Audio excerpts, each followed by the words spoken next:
It seems like a band of brothers, if you will. For these fathers, having breakfast satisfies the appetite and fills the soul.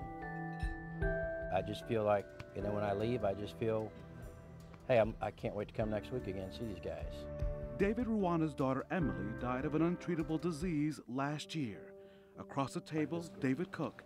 His daughter Leslie was murdered inside an Indianapolis restaurant in 2003. He's been coming to breakfast to help himself and others coping with grief. It's a sense of pride, knowing that maybe just by a little bit I have helped them come to a group of other guys who have lost children as a safe house place where they can be too. The gathering is very informal.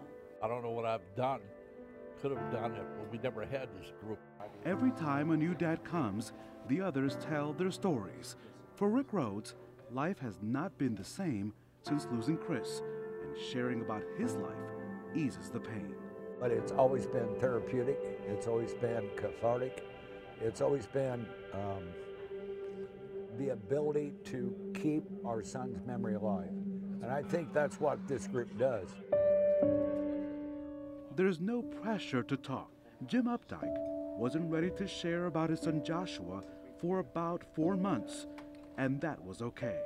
It was good to be in a group of men who were farther down the road on this journey than I was. 10 years, 5 years, 3 years. They all had different perspectives. It took Don Buxton several months before he was ready to be in this room. Thanks, Patty.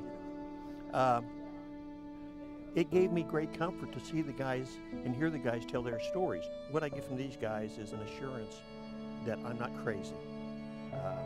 My heart is in the right place. His daughter Jennifer and her husband Dion Longworth, victims of the fatal Richmond Hill explosion in 2012. Dion's dad is also here, with the guys he says get it.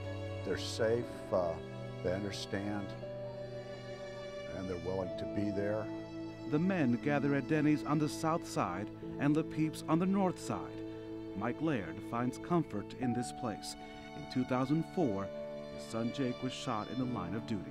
Don Ureen will never forget his son Jason and his girlfriend Sydney. They were killed while crossing the street on the north side of Indianapolis in 2011.